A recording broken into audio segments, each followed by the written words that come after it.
देखिए, बिहार में सरकार जो है वो आईसीयू में चला गया है। नीतीश कुमार जी और स्वस्थ है। हम तो भगवान से कामना करेंगे कि नीतीश जी स्वस्थ हो, सब चीज क्लियर होगा। आपको पता है कि बिहार में हमारी ताकत क्या है, हमारे विचार क्या है। पार्टी के संस्थापक, संरक्षक और हमारे पार्टी सुप्रीमो श्री मुकेश सहनी जी, बहुत धन्यवाद। आज मिलन समारोह में विशेष तौर पे श्री अनिल कुमार सिंह जी कुशवाहा जी को धन्यवाद। तो खगड़िया जिला से बेलदौर विधानसभा से है। राजनीति अनुभव बहुत बड़ा है। काफी सालों से, तकरीबन 20 साल से संघर्ष करने वाले लोग हैं और आने वाले समय में पार्टी से जुड़े हैं। पार्टी के विचार को लेकर खगड़िया में कैसे पार्टी मजबूत हो, कैसे क्षेत्र में बेलदौर मजबूत हो, इसके लिए काम करेंगे। इसके लिए मैं इनके और इनके सारे साथी को बहुत बहुत धन्यवाद देता हूँ। आप लोगों को कुछ पूछना है? सीट शेयरिंग तो बताइए सर, क्या हुआ सर महागठबंधन में? सीट गठबंधन 243 सीट पर हम लोग लड़ रहे हैं और सीट शेयरिंग का भी हम लोग इंटरनल बैठक कर रहे हैं, लगातार बैठक कर रहे हैं। गठबंधन के सभी दल लोग कर रहे हैं और आप सबको जानकारी है, कोऑर्डिनेशन कमेटी के अध्यक्ष हमारे श्री तेजस्वी प्रसाद यादव जी है। हमें इस मंच पे से बोलना उचित नहीं होगा। एक बार इंटरनल सब चीज क्लियर हो जाएगा और आप लोगों के बीच में बहुत जल्द 10 के अंदर बहुत जल्द आपके बीच में हम लोग आएंगे और कितना सीट पर कौन पार्टी लड़ेंगे वो आप लोगों को जानकारी दे देंगे। 10 सीट के अंदर मान जाइएगा, 5 से 10। ये सब चीज का जो भी आप सवाल कर रहे हैं, मुख्यमंत्री कौन होंगे, डिप्टी सीएम कौन होंगे, कितना सीट पर कौन पार्टी लड़ेंगे, कहां से लड़ेंगे, इस सब चीज का जो जानकारी है हम लोग गठबंधन के प्लेटफॉर्म पे से देंगे। कैसी खबर है, सिंगल डिजिट में मिलने वाला है?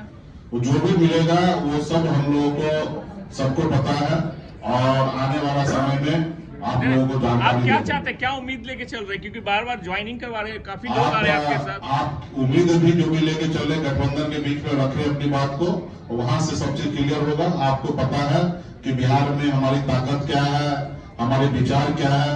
बिहार में हम लोग सरकार बनाने के लिए आ रहे हैं। आपको पता है कि वीआईपी पार्टी के साथ क्या ताकत है। तो ये सब चीज है। सीट तो आपको देना नहीं है, सीट गठबंधन से तय होगा और मजबूती से हम लोग काम करेंगे। इतना तो बता दीजिए मुकेश जी, इतना तो बता दीजिए। तो देखिए, बिहार में सरकार जो है वो आईसीयू में चला गया है। नीतीश कुमार जी और स्वस्थ है। हम तो भगवान से कामना करेंगे कि नीतीश जी स्वस्थ हो। उनके परिवार से आग्रह करेंगे कि नीतीश जी को सही से उपचार कराना चाहिए। अब देखिए ना, यही नीतीश जी 2010 में कल्पना कर सकते थे या 2015 में कल्पना कर सकते थे कि किसी दामाद को, किसी ऑफिसर के वाइफ को इस तरीके से प्रमोट किया जा सकता था? नहीं कर सकते थे। लेकिन आज नीतीश जी का चल ही नहीं रहा। उसके अलावा अभी देखिएगा, चुनाव के लिए पूरा तैयारी किया जा रहा है। तो आज जून का महीना चल रहा है, ट्रांसफर पोस्टिंग का महीना है। पैसा लाखों करोड़ों में लूट हो रहा है पटना में। आप जिस मंत्री के बंगला के बाहर जाइएगा और ढूंढिएगा तो पता चलेगा अफसर खड़ा है, उसके जेब में पैसा है। तो पैसा लेके ट्रांसफर पोस्टिंग किया जा रहा है। आप समझ लीजिए कि किस तरीके से होगा। जिसके पास पैसा है वो आगे बढ़ रहे हैं। तो इसके लिए भी सभी को, सब लोग समझ रहे हैं कि किस तरीके से है। और नीतीश जी जो है जो मान ही नहीं रहे, वो अभी भी कुर्सी पे बैठा रहना चाहते हैं और आगे भी बैठा रहना चाहते हैं। तो मेरा यही है देश में कि भाई, देश में कोई भी पद पर कोई आदमी कब तक रहेगा, उसके लिए है कि राज्य का व्यक्ति होना चाहिए, स्वस्थ होना चाहिए। लेकिन नीतीश जी स्वस्थ नहीं रहने के बावजूद भी राज्य जो है उनके हिसाब से नहीं चल रहा। किस तरीके से यहाँ पे हत्या हो रहा है, मर्डर हो रहा है, बच्चे के साथ बलात्कार हो रहा है, किस तरीके से भ्रष्टाचार हो रहा है, ये किसी से छुपा हुआ नहीं है।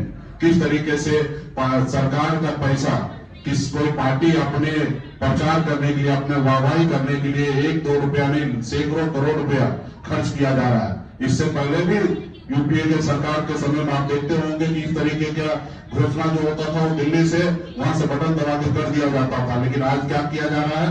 आज बिहार में आकर बिहार के पैसा करोड़ों करोड़ रुपया पानी में बहा रहा है और बिहार के लिए नहीं सोचा जा रहा है। आज यही गुजरात है। 2014 में देखिएगा, गुजरात का गरीबी दर देखिएगा तो 16% था, लेकिन आज बढ़कर कितना, अभी घट के कितना हुआ? 9% हो गया। लेकिन यही बिहार में जो 2014 में 33% था, वो बढ़ के अभी 37% गरीबी दर हो गया। और ये मेरा आंकड़ा नहीं, ये भारत सरकार का आंकड़ा है। और ये खाली झूठ बोलने के लिए बिहार में आते हैं, भ्रम फैलाने के लिए आते हैं कि डबल इंजन की सरकार है। अगर डबल इंजन की सरकार होता तो बताइए 2014 में जो हमारी बिहार का गरीबी था, उससे ऊपर हम कैसे चले गए? और वही गुजरात 2014 में जितने गरीबी रेखा में जो थे 16%, उससे घट के 9% पे कैसे आ गए। तो ये सवाल आने वाला समय में मोदी जी को देना चाहिए बिहार में आने के बाद। और बिहार के लोग अभी जागरूक हो चुके हैं और बिहार में इस बार परिवर्तन होगा और बिहार में महागठबंधन का सरकार बनना है। मुकेश जी इतना तो बताओ, मुकेश जी एक सवाल है मुकेश जी तो यहाँ पे तो है ना, कुछ दल जो है सामने से गठबंधन में है और कुछ दल जो है संगठन जो पर्दे के पीछे से गठबंधन में है। और भाजपा जेडीयू के सब लोग ही बोल रहे हैं, हम तो नहीं बोल रहे हैं कि किस कोटा से। बताइए आरएसएस का भी कोटा है। ये इससे पहले तो हम लोगों को नहीं जानकारी था। हम लोग को तो पता है यूनिवर्सिटी पे कब्जा हो गया आरएसएस का, जितने भी संस्थान है उस पर कब्जा हो रहा है, लेकिन कोई सुनने के लिए तैयार नहीं था। वो लगता था लोगों को कि भाई ये विपक्ष में है और ये आरोप लगा रहे हैं। लेकिन अभी तो जो सत्ता पक्ष में वही बता रहे हैं कि आरएसएस के कोटा से जा रहा है। अब बताइए संवैधानिक पद है, ये आयोग हो गया, ये सब चीज है, ये संवैधानिक पद है।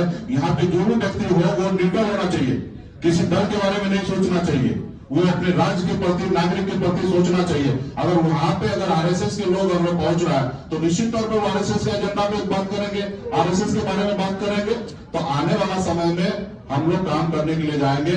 आने इस बार अभी भी आप देखिएगा बिहार में जिसके पास पैसा है, जिसके पास पहुंच है, जो अच्छे परिवार से आते हैं उनको अच्छी जगह पोस्टिंग हो रहा है। वही गरीब है, एससी है, ओबीसी है, अति पिछड़ा है, उनको ढकेल के किसी ब्लॉक में बैठा देता है, किसी गांव में उनको भेज दिया जाता है। लेकिन वही जिसके पास पैसा है, जिसकी पहुंच है, उनको पटना में पोस्टिंग करता है, उनको तनख्वाह के अलावा 16% अतिरिक्त पैसा उनको मिलता है।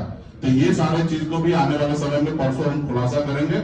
और बिहार में अभी सही नहीं चल रहा है। इस सरकार को, बिहार के हर नागरिक को, हर व्यक्ति को जवाबदेही बनता है कि उसको बदले। और आप सभी मीडिया के साथी से भी आग्रह करता हूं, इसमें आप लोग भी हमारा सहयोग कीजिए। वो सब जानकारी देंगे, चुनाव लड़ेंगे और जहां से भी लड़ेंगे आपको जानकारी देंगे। बहुत बहुत धन्यवाद आपको। जहां से आप पहले लड़े थे वहीं की ओर देख रहे हैं। हम 243 सीट है, सुरक्षित सीट छोड़कर बिहार में कहीं से भी लड़ सकते हैं।